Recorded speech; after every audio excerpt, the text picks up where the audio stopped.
Hello everyone, நான் மறுபடியும் பேசுகிறேன். இன்றைக்கி நம்ம இந்த வீடியோவில் எதை பற்றி பார்க்க போகிறோம் பார்த்தீங்க. உலக நாடுகளில் அதிக ஐக்யூ அப்படின்னு சொல்லக்கூடிய அதிக நுண்ணறிவுத்திறன் கொண்ட முதல் 10 நாடுகளை பற்றி தான் இந்த வீடியோவில் பார்க்க போகிறோம். முதல்ல ஐக்யூ அப்படின்னா என்ன தெரிஞ்சுக்குவோம். ஐக்யூ அப்படின்னா பகுத்தறிவு, நினைவாற்றல் மற்றும் சிக்கல் தீர்க்கும் திறன்கள் உள்ளிட்ட பல்வேறு காலங்களில் மனித நுண்ணறிவை மதிப்பிடுவதற்கு பயன்படுத்தப்படும் ஒரு தரப்படுத்தப்பட்ட அளவீடுன்னு சொல்கிறாங்க. இந்த ஐக்யூ ஒவ்வொரு நாடுகள்லையும் மாறுபட்டு இருக்கு. ஒவ்வொரு நாடுகள்லையும் கலாச்சாரம் மாறுபட்டு இருக்கு. அதுக்கப்புறம் கற்றல் முறை மாறுபட்டு இருக்கு. ஸோ இதன் மூலயமா தான் இந்த ஐக்யூ நிர்ணயிக்கப்படுது. இதை வச்சு அளவிடும் போது 10,000த்துல எந்த நாடு இருக்குன்னு பார்த்தீங்க அப்படின்னா ஜெர்மனி நாடு இருக்கு. ஜெர்மனி நாட்டில் பள்ளி படிப்புல உயர்கல்வி வர உலகின் தலை சிறந்த கல்வி முறையை கொடுக்குறதா சொல்லப்படுது.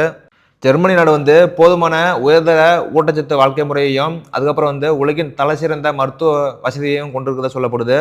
இப்படி இருக்கக்கூடிய சூழ்நிலை ஜெர்மனி நாட்டோட ஐக்யூவோட மதிப்பு எவ்வளவு பார்த்தீங்க அப்படின்னா 100.74% இருக்கு. அடுத்தது 9வது இடத்துல லிச்சன்ஸ்டைன் அப்படிங்கிற ஒரு நாடு இருக்கு. இந்த நாட்டில் உயர்தர கல்வி முறையையும் அதுக்கப்புறம் சுகாதார வசதிகளையும் கொண்டிருக்கிறதா சொல்லப்படுது.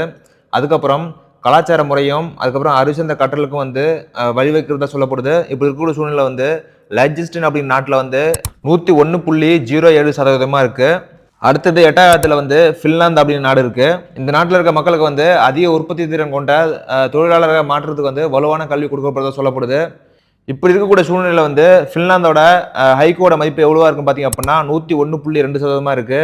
அடுத்ததா 7வது இடத்துல பெலாரஸ் அப்படிங்கிற நாடு இருக்கு.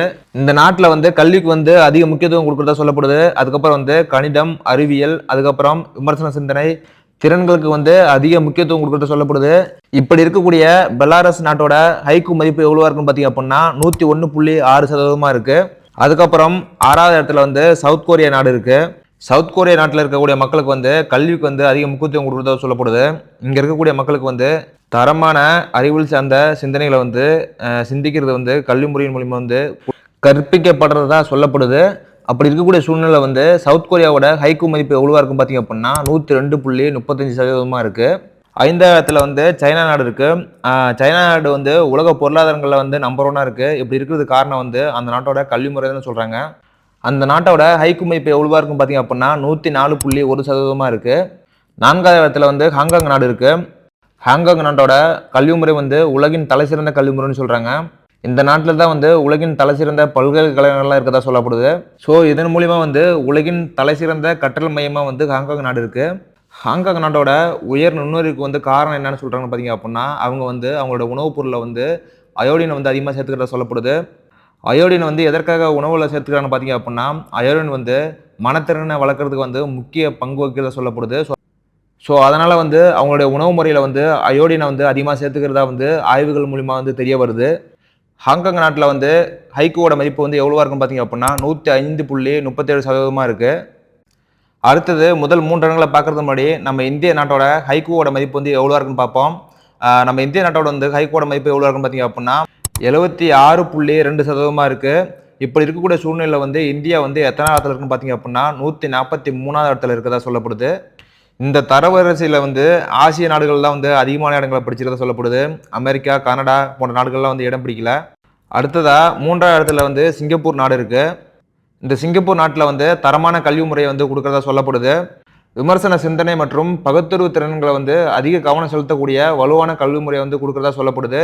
இப்படி இருக்கக்கூடிய சூழ்நிலை சிங்கப்பூரோட ஐக்யூவோட மதிப்பு எவ்வளவா இருக்குன்னு பார்த்தீங்க அப்படின்னா 105.89% இருக்கு. அதற்கு அடுத்தபடியா 2வது இடத்துல தைவான் நாடு இருக்கு. இந்த நாட்டில் உலகத்திலே தலை சிறந்த கல்வி முறையை கொடுக்கறதா சொல்லப்படுது. ஸோ இதன் காரணமாக தான் தைவான் நாடு குறைக்கடத்தி சந்தையில் பெரும் பங்கை பெற்றுக்கிறதா சொல்லப்படுது. தைவான் நாட்டோட ஐக்யூவோட மதிப்பு எவ்வளவா இருக்குன்னு பார்த்தீங்க அப்படின்னா 106.47% இருக்கு. முதல் இடத்துல ஜப்பான் நாடு இருக்கு. ஜப்பான் நாட்டோட கல்வி முறை மிகவும் கடினமான கல்வி முறையாக இருக்கு. இங்கே இருக்கக்கூடிய மாணவர்கள் சிறு வயதிலிருந்தே கணிதம் மற்றும் அறிவியலில் நிபுணத்துவம் பெற்ற மாணவர்களாக ஊக்குவிக்கப்படுறதா சொல்லப்படுது. ஜப்பான் நாடு கல்விக்குன்னே பெருந்தொகை செலவிடப்படுறதா சொல்லப்படுது. உங்களுக்கு எல்லாத்துக்குமே தெரியும், உலகத்திலே கார் கம்பெனியில் நம்பர் 1ல இருக்கிறது ஜப்பான் நாடு தான். இவங்க அதிக நுண்ணறிவுத்திறன் பெற்றிருக்க காரணத்தால் தான் திறமையான கார் கம்பெனிகளை உருவாக்க முடியுது. ஜப்பான் நாட்டோட நுண்ணறிவுத்திறன் எவ்வளவா இருக்குன்னு பார்த்தீங்க அப்படின்னா 106.48% இருக்கு. ஸோ இதன் மூலிமா ஜப்பான் நாடு இன்னமும் முதலிடத்தில் நீடிக்குது. இந்த வீடியோ எல்லாத்துக்கும் பிடிச்சிருன்னு நினைக்கிறேன். இந்த வீடியோ பிடிச்சிருந்தா நம்ம பேஜை ஃபாலோ பண்ணுங்க, ஃபாலோ பண்ணிக்கங்க. அடுத்த வீடியோவில் பார்க்கலாம். நன்றி.